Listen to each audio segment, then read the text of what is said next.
ஆச்சி மசாலா. எந்த சமையலும் ருசி தேடும் ரகசியம். 20 ரூபாய்.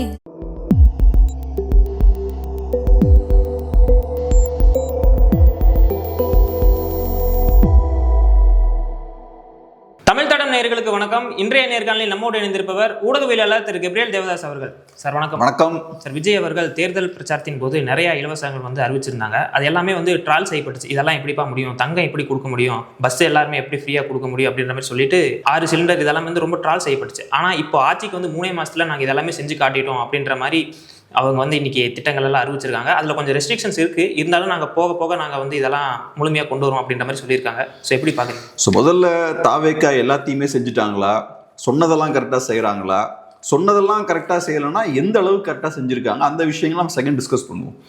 முக்கியமான விஷயம் என்னன்னா, பரந்தூர் விமான நிலையத்தை கட்டமாட்டோம் அப்படின்ற ஒரு அறிவிப்பை முதல்வர் கொடுத்துருக்காரு. இது ரொம்ப முக்கியமான ஒரு விஷயமா பார்க்குறேன். ஏன்னா தமிழ்நாட்டோட எதிர்காலம் சம்பந்தப்பட்ட விஷயம் இது. இதில் ஃபர்ஸ்ட் நம்ம தாவேக்காவை பாராட்டிடுவோம். ஏன் பாராட்டணும்னா, தாவேக்கா தேர்தலுக்கு முன்னாடியே ஒரு நிலைப்பாடு எடுக்கிறாங்க. பரந்தூர் விமான நிலையம் வேண்டாம் அப்படின்ற நிலைப்பாடு எடுக்கிறாங்க. ஸோ விஜய் என்ன பண்றாரு, ஃபர்ஸ்ட் டைமா களத்துக்கு போறாரு. பரந்தூருக்கு போய் அந்த மக்களோட சேர்ந்து நிற்கிறாரு. விமான நிலையத்துக்கு எதிராக அவரு போராடுறாரு. அதுக்கப்புறம் அவரு களத்துக்குலாம் வரல. அதான் ஃபர்ஸ்ட் டைமா அவரு களத்துல இறங்குறாரு. அப்படி இருக்கும்போது இந்த ஒரு இஷ்யூல தாவேக்கா ரொம்ப ஸ்ட்ராங்கான ஒரு நிலைப்பாட்டை எடுக்கிறாங்க. இப்ப பவருக்கு வந்ததுக்கு அப்புறமும் அந்த நிலைப்பாட்டுல ரொம்ப ஸ்ட்ராங்கா இருக்காங்க. அந்த நிலைப்பாடு கரெக்டு தவறு அதெல்லாம் தாண்டி அவங்க எடுத்த நிலைப்பாட்டுல ஸ்ட்ராங்கா இருக்காங்க. அந்த வகையில நம்ம பாராட்டும். ஆனா இப்ப இதுல சிக்கல் என்னன்னா, இப்ப நீங்க நல்லா நம்ம வீடியோஸ்ல அதுக்கு முன்னாடி பார்த்தீங்கன்னா, விஜய் அவர்கள் பரந்தூர் போகும்போதும் நம்ம சேனல்ல நம்ம ஒரு நிலைப்பாடு எடுக்கல. ஏர்போர்ட் வேணும் வேண்டாம் அப்படின்ற ஸ்ட்ராங்கான ஒரு ஸ்டாண்டை நம்ம எடுக்கல. ஏன் எடுக்கலைன்னா, அது ரொம்ப காம்ப்ளெக்ஸான ஒரு இஷ்யூ. ஒன்று, மக்கள் பாதிக்கப்படுறாங்கன்னா அதுவும் சீரியஸான பிரச்சனை தான். மக்கள் பாதிக்கப்படும் போது அதெல்லாம் ஒன்றும் பிரச்சனை கிடையாது. ஒரு நாடு வளரணும்னா ஒரு ஊரில் இருக்கக்கூடிய மக்கள் பாதிக்கப்படலாம் அப்படின்லாம் நம்ம முட்டாள்தனமாக பேச முடியாது. அதே மாதிரி மாநிலத்தோட நலனும் முக்கியம். ஏன்னா இப்போ தமிழ்நாடு பார்த்தோம்னா, தமிழ்நாட்டோட வளர்ச்சியெல்லாம் கம்மியாகிக்கிட்டு இருக்கு. தமிழ்நாடு வேகமாக வளரணும்னா நல்ல ஒரு ஏர்போர்ட்டும் தேவை. ஸோ அப்போ அந்த மக்களையும் நம்ம கணக்கில் எடுத்துக்கணும், தமிழ்நாட்டோட ஓவரால் குரோத்தையும் நம்ம கணக்கில் எடுத்துக்கணும். இப்போ சிக்கல் என்னன்னு பார்த்தீங்கன்னா, பரந்தூர் விமான நிலையம், பரந்தூரை பொறுத்தளவில் அது ஒரு கரெக்டான லொக்கேஷன். அது சென்னை பெங்களூர் காரிடார் பக்கத்தில் இருக்குது. அதே மாதிரி ஸ்ரீபெரும்புதூர் மாதிரியான SEZ பக்கம் இருக்குது. அங்கே தான் முக்கியமான ஃபேக்ட்ரிஸ்லாம் இருக்குது. இந்த ஃபாக்ஸ்கானாக இருக்கலாம், ஹுண்டாயா இருக்கலாம். ஸோ அப்போ லாஜிஸ்டிக்கலாக பார்த்தா கரெக்டான ஒரு பொசிஷனில் பரந்தூர் அந்த ஊர் இருக்குது. ஸோ அங்கே ஒரு விமான நிலையம் வந்தால் பெட்டராக இருக்கும். அதுபோக இன்னொரு முக்கியமான விஷயம், அது ஒரு ஃப்ளாட்டான சர்ஃபேஸ் இருக்கக்கூடிய ஒரு பகுதி. அது மட்டும் இல்லாமல் அந்த பகுதியில் அரசு கையில் நிறைய நிலமும் இருக்கு. ஏறக்குறைய 5000-6000 ஏக்கர் நிலம் இந்த ப்ராஜெக்டுக்கு தேவை. அரசு கையில் நிறைய நிலமும் இருக்கு. ஸோ அப்போ நீங்க அதிகப்படியான நிலத்தை டேக் ஓவர் பண்ணணும்னு அவசியம் கிடையாது, அந்த மக்கள்கிட்ட இருந்து வாங்கணும்னு அவசியம் கிடையாது. உங்ககிட்ட ஏற்கனவே நிறைய நிலமும் இருக்கு. இப்போ தாவேக்கா தரப்புல சொல்ற விஷயமா, நாங்கள் வேற லொகேஷனை நாங்கள் பார்த்துட்டு இருக்கோம். ஒன்று, இருக்கக்கூடிய ஏர்போர்ட்டை இன்னும் கொஞ்சம் கூட நாங்கள் எக்ஸ்பேண்ட் பண்ண போகிறோம், 5th டெர்மினல்லாம் கொண்டு வர போகிறோம், கெப்பாசிட்டியை இன்க்ரீஸ் பண்ண போகிறோம், இந்த விஷயங்கள்லாம் சொல்கிறாங்க. அதுபோக என்ன சொல்கிறாங்கன்னா, புது ஆப்ஷன்ஸை நாங்கள் தேடுவோம் அப்படின்ற மாதிரியும் சொல்கிறாங்க. அதுக்கு அவங்க சொல்கிற விஷயம் என்னென்னா, செங்கல்பட்டு, திருப்போரூர், இந்த மாதிரியான பகுதிகளில் அவங்க சொல்கிறாங்க. இப்போ இந்த பகுதிகளில் என்ன சிக்கல்னு பார்த்தோம்னா, ஒன்று, பரந்தூர் மாதிரி ஸ்ட்ராட்டஜிக்கலாக கரெக்டான இடத்துல இல்லை. ரெண்டாவது, அதோட ஃபீசிபிலிட்டியும் டவுட்ஃபுல் தான். ஏன்னா இப்போ தாம்பரம்ல பார்த்தோம்னா அங்கே ஏர்ஃபோர்ஸ் ஸ்டேஷன் இருக்கு. அப்போ நீங்கள் அந்த சைட்லாம் நீங்கள் போக முடியாது.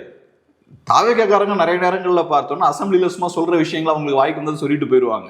ஆனால் ஃபீசிபிலிட்டி சாத்தியமானு பார்த்தா அது சிக்கல். ரெண்டாவது, இப்போ தமிழ்நாடு அரசு பரந்தூர் விமான நிலையத்துக்காக நிறைய பணத்தை இன்வெஸ்ட் பண்ணிட்டாங்க. ஏறக்குறைய 1500 ஏக்கர் நிலத்தை நம்ம கையகப்படுத்தியிருக்கோம். அந்த மக்களுக்கு பணத்தை கொடுத்து அரசு அந்த லேண்டெல்லாம் இப்போ வாங்கியிருக்காங்க. இப்போ என்ன பண்ண போறீங்க? அதை ஒரு பர்பஸுக்காக நீங்க லேண்டை வாங்குறீங்கன்னா அந்த பர்பஸுக்காக யூஸ் பண்ணணும் சட்டப்படி. இப்போ அந்த லேண்டை என்ன பண்ண போறீங்க அப்படின்ற ஒரு கேள்வி இருக்கு. ரெண்டாவது, ஃபீசிபிலிட்டி ஸ்டடிக்காக ஒரு 4-5 இயர்ஸ் நிறைய பணத்தை அங்கே நம்ம இன்வெஸ்ட் பண்ணியிருக்கோம். இப்போ நீங்க என்ன பண்றீங்கன்னா, ஒன்று அந்த லேண்ட் என்ன ஆகும்னு தெரியாது, வேற நிறைய செலவுகளும் நம்ம பண்ணியிருக்கோம், அது ஃபுல்லா இப்போ வேஸ்ட் ஆயிரும். இன்னொரு முக்கியமான பிரச்சனை என்னன்னா, நீங்க புதுசா இன்னொரு ப்ராஜெக்டை ஸ்டார்ட் பண்ண போறீங்கன்னா வேற ஒரு இடத்துல திரும்பவும் ஃபர்ஸ்ட்ல இருந்து நீங்க ஆரம்பிக்கணும். திரும்பவும் நீங்க ஃபீசிபிலிட்டி ஸ்டடிலாம் நீங்க பண்ணணும். அதுக்கப்புறம் திரும்பவும் நீங்க லேண்ட் எல்லாம் நீங்க அந்த மக்கள்கிட்ட இருந்து வாங்க வேண்டியிருக்கும். அதெல்லாம் பண்ணும்போது ஒரு 5 to 10 இயர்ஸ் இந்த ப்ராஜெக்ட் தள்ளி போகும். 5 to 10 இயர்ஸ் இந்த ப்ராஜெக்ட் தள்ளி போச்சுன்னா தமிழ்நாட்டுக்கு அது மிகப்பெரிய பின்னடைவு. இப்போ ஒரு சின்ன ஒரு டேட்டா நான் சொல்றேன். தமிழ்நாட்டை பொறுத்தளவு ஏற்கனவே நம்ம ரொம்ப மோசமான ஒரு நிலையில தான் இருக்கும். இப்போ பார்த்தோம்னா, பெங்களூர் ஏர்போர்ட்டால ஒரு வருஷத்துக்கு ஏறக்குறைய 50 மில்லியன் மக்கள் டிராஃபிக்கை வந்து ஹேண்டில் பண்ண முடியுது. ஹைதராபாத் ஏர்போர்ட்டை பொறுத்தளவில் ஏறக்குறைய 35 மில்லியன் டிராஃபிக்கை வந்து ஒவ்வொரு வருஷமும் ஹேண்டில் பண்ண முடியுது. சென்னை ஏர்போர்ட் எடுத்துக்கிட்டிங்கன்னா ஏறக்குறைய 30 மில்லியன் தான் ஹேண்டில் பண்ண முடியுது. ஸோ சவுத்தில் இருக்கக்கூடிய முக்கியமான ஸ்டேட்ஸ்லாம் எடுத்துக்கிட்டிங்கன்னா சென்னை பின்னாடி இருக்கு. இந்த 3 முக்கியமான ஸ்டேட்ஸோட பார்க்கும்போது சென்னை பின்னாடி இருக்கு. 25-26ல் இந்த ஏர்போர்ட்ஸ் ஹேண்டில் பண்ண டிராஃபிக் என்னன்னு பார்த்தோம்னா, பெங்களூர் ஏர்போர்ட் 44 மில்லியன் டிராஃபிக்கை வந்து ஹேண்டில் பண்ணியிருக்கு, பயணிகளை வந்து ஹேண்டில் பண்ணியிருக்கு. ஹைதராபாத்தை பொறுத்தளவில் ஏறக்குறைய 30 மில்லியன் டிராஃபிக்கை வந்து ஹேண்டில் பண்ணியிருக்கு. சென்னை ஏர்போர்ட் எடுத்துக்கிட்டிங்கன்னா 23 மில்லியன் தான். ஸோ இப்போ இந்த 3 ஏர்போர்ட்ஸையுமே எக்ஸ்பேண்ட் பண்ணக்கூடிய திட்டங்கள் இருக்கு. இதில் சென்னையை பொறுத்தளவில் என்ன சொல்கிறாங்க, வரக்கூடிய நாட்களில் 35 மில்லியனாக நாங்கள் இன்க்ரீஸ் பண்ண போகிறோம். ஸோ அந்த ஏர்போர்ட்டோட கெப்பாசிட்டியை ஒரு 5 மில்லியன் இன்க்ரீஸ் பண்ணுவோம் அப்படின்னு சொல்லியிருக்காங்க ஆனுவலாக. இதே இது ஹைதராபாத்தை பொறுத்தளவில் 40+ மில்லியனாக மாற்றுவோன்னு இருக்காங்க, இன்க்ரீஸ் பண்ணுவோம், அதுக்கான வேலைகள் போயிட்டு இருக்கு. பெங்களூர் எடுத்துக்கிட்டிங்கன்னா 114 மில்லியன் அவங்க எக்ஸ்பேண்ட் பண்ணக்கூடிய வேலைகள் இருக்காங்க. ஸோ நீங்கள் 13.5 மில்லியனுக்கு அதை எக்ஸ்பேண்ட் பண்ண போறீங்க. பெங்களூர் ஏர்போர்ட்டை 114 மில்லியனுக்கு அவங்க கொண்டு போகிறாங்க. ஸோ நம்மளை விட பெரிய லெவலில் அவங்க வளர்ந்துட்டு இருக்காங்க. எனக்கு இது புரிஞ்சிக்கவே முடியல. ஜஸ்ட் ஒரு 20-30 இயர்ஸ்க்கு முன்னாடி தமிழ்நாடு பெங்களூரை விட ரொம்ப முன்னாடி போய்கிட்டு இருந்த ஒரு ஸ்டேட். ஏர்போர்ட் இந்த கணக்கெல்லாம் சொன்னேன்ல, ஒன்றும் இல்லை, ஒரு 5-6 இயர்ஸ் முன்னாடி நம்ம தான் பெங்களூரோட முன்னாடி இருந்தோம். இந்த கணக்கில் கூட நம்ம தான் ஃப்ரண்ட்ல இருந்தோம். இவர் தங்கம் தினகரனும் அதை சொல்றாரு. இதுக்கெல்லாம் காரணம் நான் தாவேக்கான்னு சொல்ல வரல, ஏன்னா தாவேக்கா வந்தே 3 மாசம் தான் ஆயிருக்கு.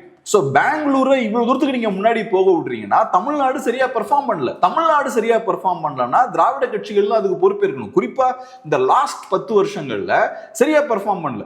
ஆனா இப்ப அதை சரி பண்ண வேண்டிய தேவை இருக்கு. இப்ப நீங்க இந்த ஏர்போர்ட்டை நீங்க அலோவ் பண்ணலன்னா புது ஏர்போர்ட் கட்ட இன்னும் நிறைய நாட்கள் ஆகும். இந்த ப்ராஜெக்ட் இன்னும் ஒரு 5-10 இயர்ஸ் தள்ளி போகும். அப்ப நம்ம இண்டஸ்ட்ரீஸ்க்கு சிக்கல். ஏன்னா இதெல்லாம் ஏன் நான் சொல்றேன்னா, தமிழ்நாடு இண்டஸ்ட்ரியல் ஸ்டேட் இல்லையா? அப்ப கார்கோவெல்லாம் அனுப்ப வேண்டிய தேவை இருக்கு. அப்ப இங்க இருக்கக்கூடிய ஏர்போர்ட்டுக்கு அந்த கெப்பாசிட்டி இருக்கணும். நம்ம பெரிய ஒரு இண்டஸ்ட்ரியல் ஸ்டேட்டு, ஆனா நம்மளோட ஏர்போர்ட் கெப்பாசிட்டி பார்த்தீங்கன்னா ரொம்ப கம்மியா இருக்கு. இவங்க சொல்ற மாதிரி 5th டெர்மினல்லாம் உருவாக்குனாலும் பெங்களூர் அளவுக்கு அது பெருசா வராது. ஸோ அப்ப என்ன ஆகுது, ஒரு பாட்டில் நெக்கும்பாங்க. இப்போ உங்ககிட்ட நிறைய வாகனங்கள் இருக்கு, ஆனா ரோடு சின்னதா இருந்தா என்ன ஆகும், வாகனங்கள்லாம் போகாது, டிராபிக் ஆயிரும். அதே தான் இப்போ நீங்க நிறைய பொருட்கள் உற்பத்தி பண்றீங்க, ஆனா அந்த பொருட்கள் எல்லாம் வெளியே கொண்டு போறதுக்கான ஃபெசிலிட்டிஸ் இல்லை.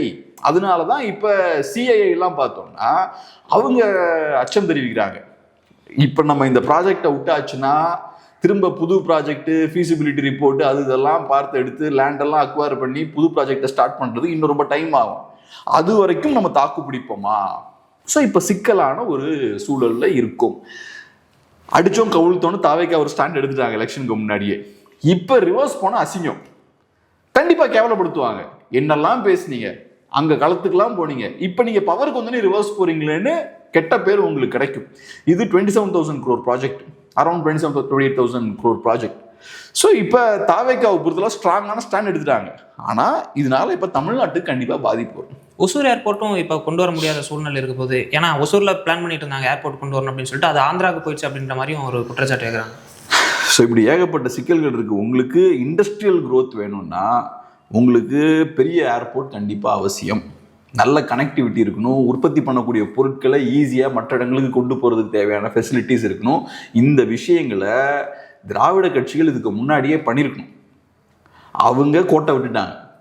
இதெல்லாம் முன்னாடியே செஞ்சுருக்கணும். ரொம்ப லேட்டாக நம்ம இதுக்குள்ளே இறங்குறோம். இப்போ பெங்களூரில் இவ்வளவு கெப்பாசிட்டி அங்கே இருக்குது. கேட்டால் என்ன சொல்கிறாங்க, மீனம்பாக்கம் ஏர்போர்ட்டை பொறுத்தளவில் அது சிட்டிக்கு நடுவில் இருக்குது, பெருசாக எக்ஸ்பேண்ட் பண்ண முடியாது, புது புது ரன்வேஸ்லாம் நம்ம கட்ட முடியாது, இந்த சிக்கல்கள்லாம் இருக்குது, எனக்கு புரிஞ்சுக்க முடியுது. ஆனால் அதுக்கு மாற்றாக வேறு விஷயங்கள் நீங்கள் பண்ணியிருக்கணும். இப்போ நம்மளோட கெப்பாசிட்டி இவ்வளோ கம்மியாக இருக்கும்போது அதை சரி செய்வதற்கு வேறு ஆப்ஷன்ஸை நீங்கள் முதலே தேடி இருக்கணும்.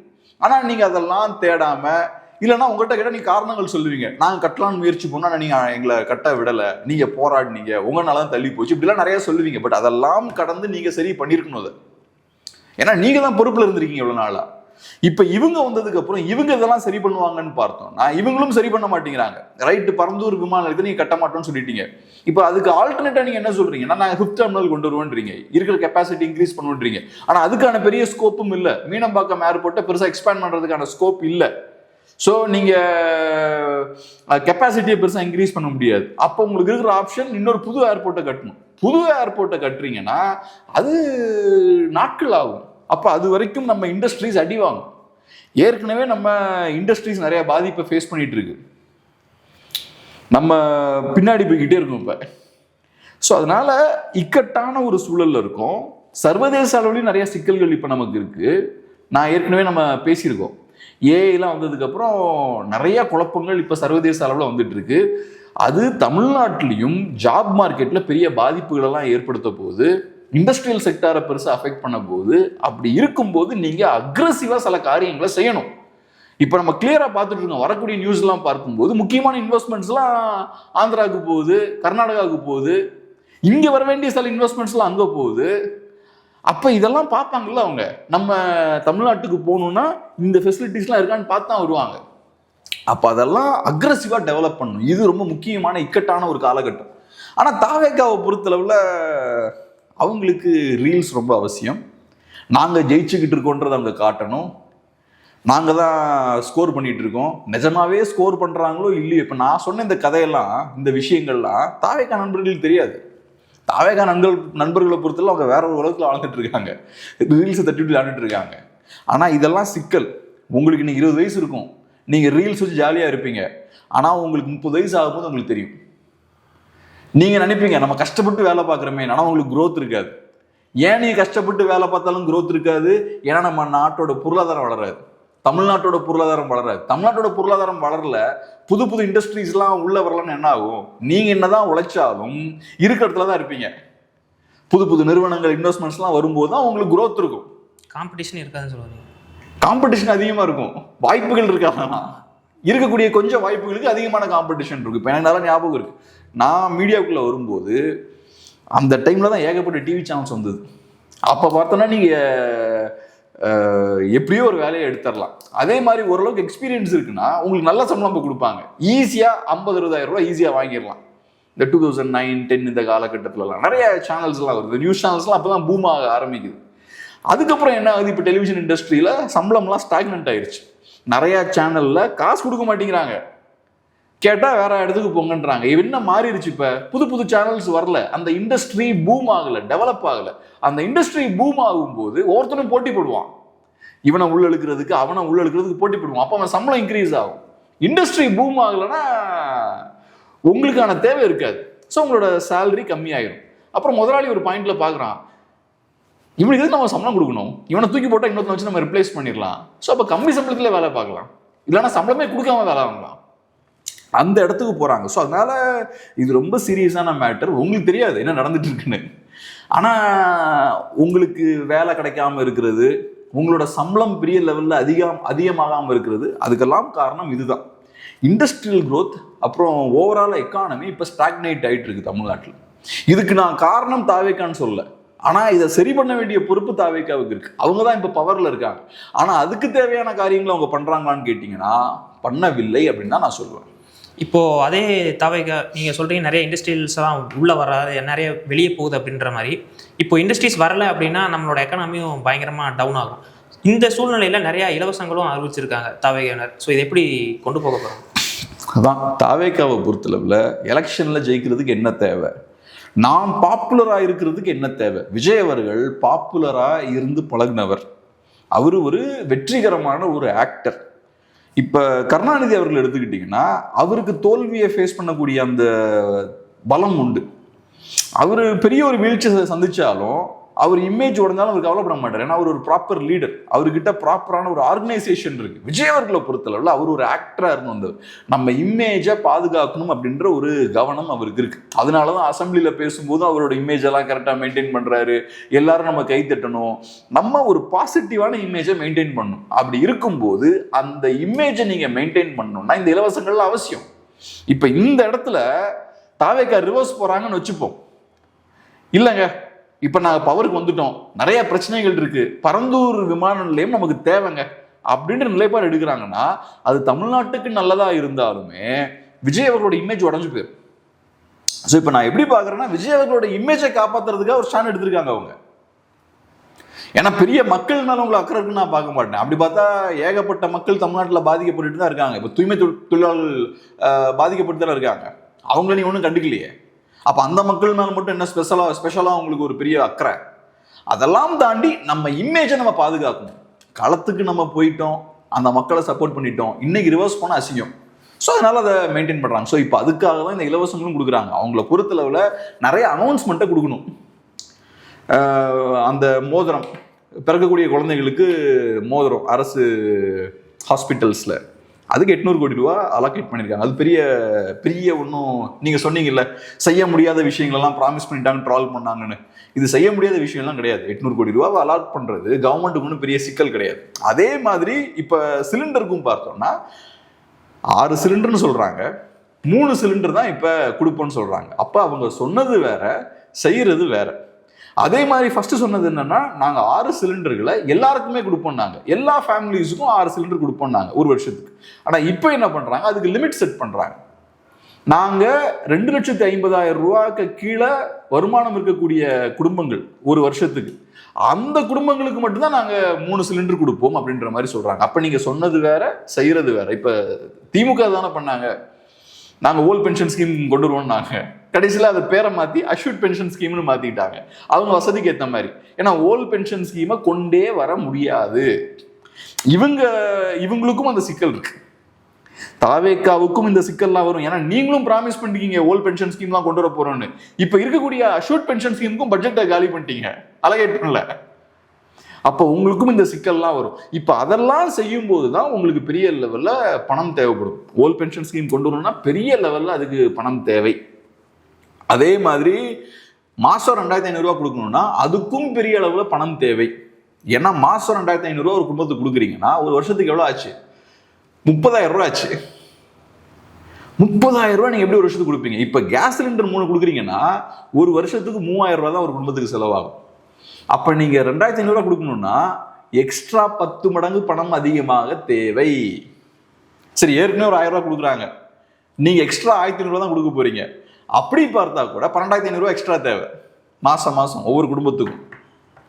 அது அந்த கணக்குப்படி பார்த்தா கூட இதை விட அது 4 மடங்கு அதிகமா பணத்தை எடுக்கக்கூடிய ஒரு விஷயம்.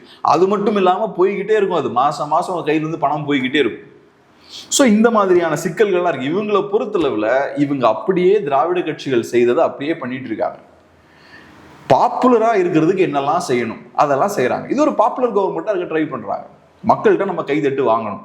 ஆனா இதெல்லாம் செய்யும் போது என்ன ஆகும்னா கஜானா காலி ஆயிட்டு இருக்கும். நீங்க நிறைய கடன் வாங்க ஆரம்பிப்பீங்க. நீங்க திமுக மேல என்ன குற்றச்சாட்டு வச்சீங்க? நிறைய கடன் வாங்கிட்டாங்க. இன்ட்ரெஸ்ட்டுக்கே நம்ம அதிகமா பணம் பே பண்ணிட்டு இருக்கோம். நீங்க பார்த்தீங்கன்னா நம்ம கேபிட்டல் இன்வெஸ்ட்மெண்ட்டுக்கு பணமே இல்லை. எல்லாமே பார்த்தோம்னா வட்டிக்கு நம்ம வட்டி அடைக்கிறதுக்கே நம்ம பணம் கரெக்டாக போயிட்டு இருக்கு, இன்ட்ரெஸ்ட்டுக்கே நம்ம நிறைய பணம் போயிட்டு இருக்குன்னு நீங்க சொல்றீங்க. அது இன்னும் அதிகமாகும். அப்ப பிரச்சனைகளும் இன்னும் அதிகமாகும். அதை பத்தி அவங்களுக்கு கவலை கிடையாது. இப்போதைக்கு நம்ம இதுல தப்பிக்கணும், அவ்வளவுதான்.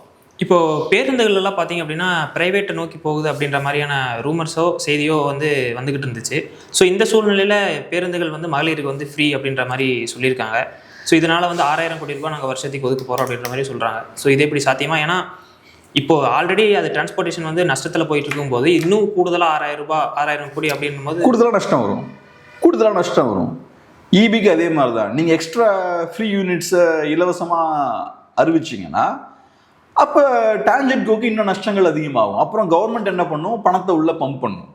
அதே மாதிரி தான் டிரான்ஸ்போர்ட்டேஷனை பொறுத்தளவில் கவர்மெண்ட் அதுக்கப்புறம் பணத்தை உள்ள பம்ப் பண்ணும். இப்போ ஒன்று கிளியரா புரிஞ்சுக்கோங்க, ஒரு விஷயம் இலவசமா ஒருத்தருக்கு போய் சேருதுன்னா இன்னொருத்தன் அதுக்கு பே பண்றான்னு அர்த்தம்.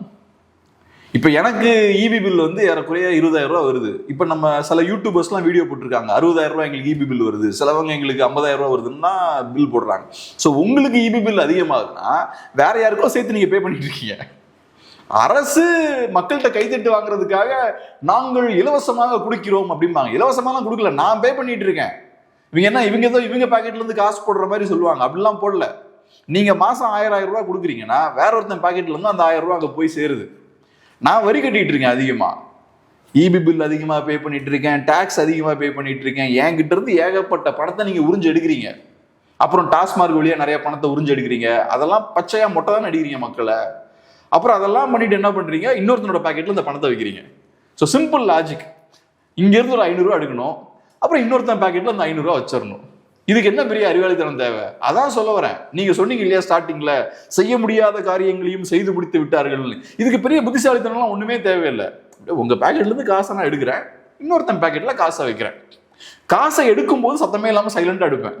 அதை இன்னொருத்தன் பாக்கெட்ல வைக்கும் போது எங்கள் அரசின் சாதனைகளை பார்த்தீர்களா, நாங்கள் எவ்வளவு இலவசங்களை நாங்கள் கொடுக்கிறோம், நாங்கள் மிகப்பெரிய சாதனையாளர்கள் பந்தா பண்ணிக்கிட்டே கொடுக்குறது. ஆனா என் பாக்கெட்ல இருந்து காசை எடுக்கும்போது சத்தமே இல்லாம டாஸ்மார்க் வழியா சைலண்டா அங்க பில்லெல்லாம் ஏத்துறது, இப்படி மெதுவா எடுக்கிறது. ஸோ அப்ப இதுக்கு பெரிய திறமெல்லாம் தேவையில்லை. இதுல என்ன சிக்கல் அவங்களுக்கு இருக்குன்னா, ஏதோ ஒரு பாயிண்ட்ல மக்கள் கடுப்பாவாங்க. ஒண்ணு, உங்க இலவசங்கள் கண்மூடித்தனமா அதிகமாயிட்டு இருக்கு, கடனும் கண்மூடித்தனமா இன்க்ரீஸ் ஆயிட்டு இருக்கு, மக்களோட செலவுகளும் அதிகமாயிட்டே இருக்கு. அப்போ ஒரு லிமிட் இருக்கு. நீங்க மக்கள் பாக்கெட்ல இருந்து எவ்வளவு உருவலான்றதுக்கு ஒரு லிமிட் இருக்கு. அந்த லிமிட்டை கிராஸ் பண்ணி போயிட்டீங்கன்னா மக்கள் டென்ஷன் ஆக போறாங்க. 1 lakh crore வந்து இன்வெஸ்ட்மெண்ட் வந்திருக்குன்னு சொல்றாங்களா, அது மூலியமா நிறைய அது MOU சைன் பண்ணிருக்காங்க. இவங்க சும்மா ஏதாவது அடிச்சு விடுவாங்க. இந்த மாதிரி 15,000 கோடி ரூபாவை நாங்க ட்ரெஷரிக்குள்ள கொண்டு வந்துட்டோம், 15,000 கோடி ரூபா காட்டுங்க பாப்பா அப்படின்னு கேட்கும் போது, இல்ல எல்லாம் வந்துட்டு இருக்கு, இப்பவே வர ஆரம்பிச்சிருச்சுன்றாங்க. இப்படிதான் எதையாவது சொல்லுவாங்க. MOUஸை பொறுத்தளவுல அது மெமரண்டம் ஆஃப் அண்டர்ஸ்டாண்டிங், அவ்வளவுதான். ஒரு கம்பெனி MOU சைன் பண்றதாலேயே, ஒரு 1000 கோடி ரூபாய் இன்வெஸ்ட் பண்றோன்னு MOU சைன் பண்றதாலேயே 1000 கோடி ரூபாய் வருதுங்க கணக்கு கிடையாது. இப்போ ஃபார் எக்ஸாம்பிள், இப்போ ஒரு பெரிய ஒரு EV கம்பெனி இருக்குன்னு வச்சுப்போம். அவங்க 20,000 கோடி ரூபாய் நான் இன்வெஸ்ட் பண்றேன்னு சொல்றாங்கன்னு வச்சுப்போம். அதுக்கப்புறம் போர் நடக்க ஆரம்பிச்சுன்னு வச்சுப்போம். அதுக்கப்புறம் செமிகண்டக்டர்ஸோட சப்ளை எல்லாம் கம்மியாயிருச்சுன்னு வச்சுப்போம். அப்போ 20,000 கோடி ரூபாய் வராது. ஸோ இப்போதைக்கு அது ஒரு ப்ரொஜெக்ஷன் தான். இன்னைக்கு இருக்கிற சூழலை வச்சு அவங்க ஒரு நம்பர் அவங்க ப்ரொஜெக்ட் பண்றாங்க, கோட் பண்றாங்க. இப்ப இருக்கிற மாதிரியான சூழல் நாளைக்கு இல்லைன்னா அவங்களோட இன்வெஸ்ட்மெண்ட்ஸை கம்மி பண்ணிடுவாங்க, ஹெவியா கம்மி பண்ணிடுவாங்க. ரெண்டாவது, அரசியல்வாதிகளை குஷிப்படுத்துறதுக்காகவும் இந்த நிறுவனங்கள் என்ன பண்ணுவாங்கன்னா நம்பரை ஏற்றி காட்டுவாங்க. MOUல அதிகமா நம்பர்ஸை காட்டுவாங்க. அப்பதானே அரசியல்வாதிகள் சந்தோஷப்படுவாங்க. ஏன்னா அரசியல்வாதிகளோட சப்போர்ட் நாளைக்கு உங்களுக்கு தேவை. அந்த விஷயத்தையும் அவங்க பண்ணுவாங்க. ஸோ இப்போ நீங்கள் 1000 கோடி ரூபான்னு சொல்றீங்கன்னா 1000 கோடி ரூபா இன்வெஸ்ட் பண்ணணும்லாம் ஒன்றும் கட்டாயம் கிடையாது. அப்புறம் இப்போ நாங்கள் 20,000 கோடி ரூபா இன்வெஸ்ட் பண்ணணும்னு அவங்க சொல்றாங்கன்னா அது முதலீடாக அப்படியே உடனே வருதுன்னு கிடையாது. அவங்க என்ன பண்ணுவாங்க, எம்ப்ளாயீஸுக்கு சம்பளம், அந்த இடத்துக்கான ரெண்ட்டு, EB எல்லாத்தையும் சேர்த்து ஒரு 10 வருஷத்துக்கு கனெக்ட் பண்ணிடுவாங்க. அது எல்லாத்தையும் சேர்த்து சொல்லிடுவாங்க மொத்தமாக. ஸோ இவங்க சொல்கிற அந்த நம்பரில் ஒரு 15% வந்தால் பெரிய விஷயம். இப்போ 1000 கோடி ரூபான்னு அவங்க சொல்கிறாங்கன்னா அதில் ஒரு 15% வந்தாலே பெரிய விஷயம். ஒரு 150 கோடி ரூபா வந்தாலே பெரிய விஷயம். அப்படி அவங்க உள்ளே கொண்டு வரல அந்த பணத்தை அப்படின்றதுக்காக அவங்க கழுத்தெல்லாம் முடிச்சு நெரிக்க முடியாது. MOUன்றது ஒரு சாதாரண விஷயம்தான். ஸோ சொல்கிற பணத்தெல்லாம் கொண்டு வரணும், இன்வெஸ்ட் பண்ணணும்னு அவசியம் கிடையாது. ஸோ இப்போ பார்க்கும்போது கீர்த்தனா அவர்கள் வந்து நேற்றைக்கு வந்து EPS அவங்களோட அஃபிஷியல் பேஜில் வந்து இந்த மாதிரி தவறான உடை போட்டு வந்துருங்க அப்படின்ற மாதிரி ஒரு கான்ட்ரவர்சி வீடியோ வந்து வெளியிட்டிருந்தாங்க. அதற்கு விளக்கம் அளிக்கக்கூடிய கீர்த்தனா அவர்கள், இது நானே கிடையாது, ஆனால் வந்து பெண்களை வந்து இழிவுபடுத்தும் விதமாக வந்து இந்த DMK ADMK எல்லாம் செயல்பட்டு வராங்க அப்படின்ற மாதிரி சொல்கிறாங்க. ஸோ இதை கண்டித்து வந்து இன்னைக்கு சபாநாயகர்கிட்டையும் வந்து இந்த மாதிரி கோரிக்கை வச்சிருக்காங்க. இந்த மாதிரி வெளியே வந்து பர்சனலாக வந்து பேசிக்கிட்டு இருக்காங்க, முதலமைச்சர் விஜய் அவர்களையும் வந்து ஒருமையில் பேசுகிறாங்க அப்படின்ற மாதிரி சொல்கிறாங்க. ஸோ எப்படி பார்க்குறீங்க? எங்கள் தாவேக்காரங்களுக்கு பிரச்சனை இதுதான். அவங்க MLAங்களுக்கு கார் இல்லை, விஜய் அவர்களை ஒருமையில் பேசிட்டாங்க, என்னை பற்றி ட்வீட்டில் போட்டிருக்காங்க. இதுதான் உங்க பிரச்சனை. மக்கள் பிரச்சனையெல்லாம் பேசுறது கிடையாது, இவங்க பிரச்சனையை தான் இவங்க பேசிக்கிட்டு இருப்பாங்க. விஜய் அவர்களும் பார்த்தோம்னா அவர் பிரச்சனை தான் பேசுவார். இந்த விஜய் உங்களுக்கா எவ்வளவு கஷ்டப்படுறாங்க பாருங்க, உங்க பிரச்சனைய கேட்கறதுக்காக நாங்க இங்க இருக்கிறோம். இங்க இருக்கக்கூடிய மக்களுக்கு இப்ப நீங்க சொல்றீங்க கேஸ் சிலிண்டர் கொடுக்குறோன்றீங்க, அதுக்கு நீங்களே சொல்ற விஷயம் என்னன்னா 2,50,000 ரூபாய்க்கு கம்மியா வருஷம் சம்பாதிக்கக்கூடிய ஆட்கள் குடும்பங்களுக்கு மட்டும் தான் நாங்கள் கொடுப்போம்னு சொல்றீங்க. அந்த கண்டிஷனுக்கு கீழே எத்தனை குடும்பங்கள் வருதுன்னா 1,30,16,104 குடும்பங்கள் ஒரு வருஷத்துல 2,50,000 கம்மியா சம்பாதிச்சுட்டு இருக்காங்க. அப்ப இந்த மக்களோட வாழ்க்கை எப்படி இருக்கும்? அவங்க உங்களை மாதிரி ரோல்ஸ் ராய்ஸ்ல போல பெரிய பங்களா இல்ல. அப்ப இந்த மக்கள் ஏறக்குறைய 20,000 25,000 ரூபா தான் அவங்க சம்பாதிக்கிறாங்க. அதுல நிறைய பேருக்கு பாத்தீங்கன்னா 15,000 கீழே இருக்கும் மாத வருமானம். ஸோ அப்போ அவங்களுக்கு எவ்வளோ கஷ்டங்கள் இருக்கும். அப்போ நீங்கள் பண்ண வேண்டிய வேலை உங்களோட கவலைகளையும் உங்களோட துன்பங்கள் துயரங்களை பற்றி அங்கே பேசக்கூடாது. மக்களோட பிரச்சனைகளை பற்றி தான் நீங்கள் அங்கே போய் பேசணும். ஆனால் இவங்களை பார்த்தோம்னா ஃபுல்லாக அவங்கள பற்றி தான். இப்போ ஒரு பெண் அமைச்சரை பற்றி தப்பாக இந்த மாதிரி வீடியோஸ் போடுறாங்க, அதெல்லாம் கண்டிப்பாக ஏற்றுக்க முடியாது. ஆனால் இந்த பிரச்சனை உங்களுக்கு மட்டும் கிடையாது. இந்த பிரச்சனையை நானும் ஃபேஸ் பண்ணுறேன். உங்கள் கட்சிக்காரங்க ஏன் ட்விட்டர் அக்கௌண்ட் வந்து இதே மாதிரி திட்டிட்டு இருக்காங்க. இது ட்விட்டர்ல இருக்கிற எல்லாருக்கும் பொருந்தும். ஓரளவுக்கு ஃபாலோவிங் இருக்கக்கூடிய எல்லாருக்குமே பொருந்தும். இப்ப நீங்க இன்ஸ்டால போடுறீங்க, தாவேகா அரசை விமர்சிச்சு நிறைய ரீல்ஸ் எல்லாம் போடுறீங்கல்ல, தாவேகா நண்பர்கள் உங்களை எப்படி திட்டுறாங்க? அது சொல்ல முடியாது வெளியே. அப்ப இது இந்த பிரச்சனை உங்களுக்கும் இருக்கு. ஸோ இது வந்து உங்களை பத்தின விஷயம் மட்டும் கிடையாது. இந்த பிரச்சனை எனக்கும் இருக்கு, இந்த பிரச்சனை உங்களுக்கும் இருக்கு, திமுக எம்எல்ஏஸுக்கும் இருக்கு, நான் சொல்றது ஃபீமேல் எம்எல்ஏஸுக்கும் இருக்கு, அதிமுக பெண் எம்எல்ஏக்களுக்கும் இந்த பிரச்சனை இருக்கு, எல்லாருக்குமே இருக்கு. சொசைட்டி ஒரு விதமான ஒரு அழுகிய நிலையில இருக்குன்றதான் எனக்கு புரிஞ்சுக்க முடியுது. அதை எதிர்த்து நம்ம பேசணும். ஆனா இது உங்க பிரச்சனை மட்டும் கிடையாது. ஏதோ உலகத்திலே நீங்க மட்டும் அந்த பிரச்சனை ஃபேஸ் பண்றீங்கன்னு பேசாதீங்க. உங்க ஆட்களும் இதே மாதிரிதான் பெண்களுக்கு எதிராக பேசிட்டு இருக்காங்க. இப்ப என்கிட்ட வந்து நிறைய பேர், இப்ப நேத்து நான் ஒரு ட்வீட் ஒன்று போட்டிருந்தேன். அதுல கீர்த்தனா அவர்கள் பேசுறாங்க. ஸ்டேஜ்ல பேசும்போது என்ன சொல்றாங்க, அறகுறையா ஒரு பெண் ட்ரெஸ் போட்டிருக்காங்க, அதான் நானும் சொல்றாங்க. அப்ப உங்களை ஷேம் பண்ணா உங்களுக்கு கோவம் வருது. அறகுறையா ஒரு பெண் ட்ரெஸ் போட்டிருக்கன்னு அந்த பெண்ணை நீங்க ஷேம் பண்ணலாமா? அப்ப நீங்க அதை தானே பண்றீங்க. இந்த ட்ரால் பண்றவங்க எல்லாம் உங்களை எப்படி டார்கெட் பண்றாங்களோ அதே மாதிரி நீங்களும் அவங்களை அவமானம் தானே படுத்துறீங்க.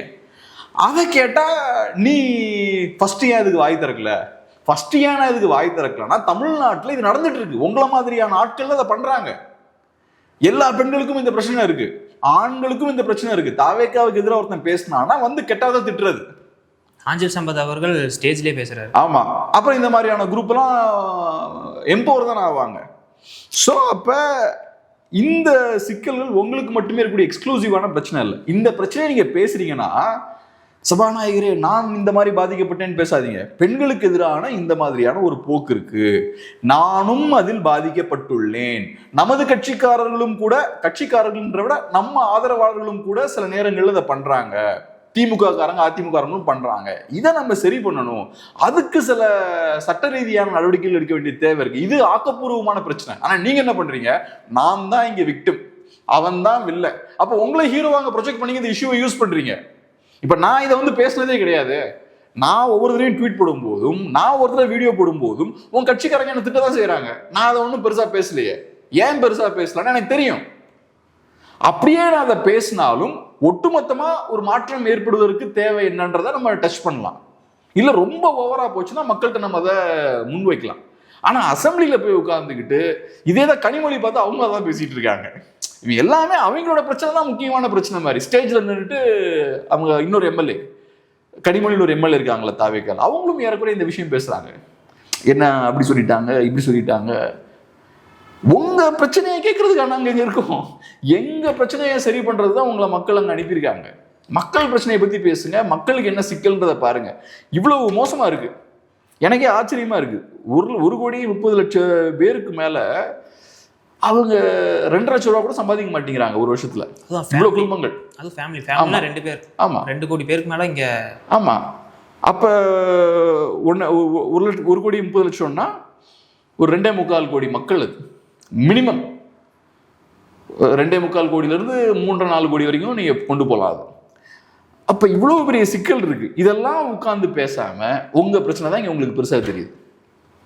அதுவும் பார்த்தோன்னா இவங்கெல்லாம் அவ்வளோ அக்ரெசிவா இருக்காங்க. எனக்கெல்லாம் கீர்த்தனா அவர்களெல்லாம் பார்த்தா ரொம்ப ஆச்சரியமா இருக்கு. எப்ப பேசினாலும் ஏதாவது ஒன்று தப்பா பேசுறாங்க. தப்பா பேசாம பிரச்சனையில மாட்டாம அவங்களால பேசவே முடியல. எதை பத்தி பேசுறாலும் செல்ஃபா சேம் சைட் கோல் போட்டுக்கிறாங்க. அவங்க உங்களை ட்ராவல் பண்ணி வீடியோ போடுறாங்க, அதுக்கு பதிலடி கொடுக்குறீங்க. அப்ப பேச வேண்டியதை பேசிட்டு போக வேண்டியதானே. அரைகுறையா ஏதோ ஒரு பொண்ணு ட்ரெஸ் போட்டுருக்காங்கன்னு எதுக்கு அரைகுறை ட்ரெஸ் எல்லாம் எதுக்கு பேசணும்? கொஞ்சம் சிக்கல்ல மாட்டாம நார்மலா பேசிட்டு அவங்களால போக முடியல. ஏன்னா இவங்க என்ன பேசினாலும் சப்போர்ட் பண்றதுக்கு ஆள் இருக்கு, அவங்களுக்கு ஒரு பாயிண்ட் எடுத்து அது எல்லாமே இருக்கட்டும். ஆனா உங்களுக்கு கண்ணி வெடியில கால் வைக்காம ஏன் நார்மலா பேச முடியல?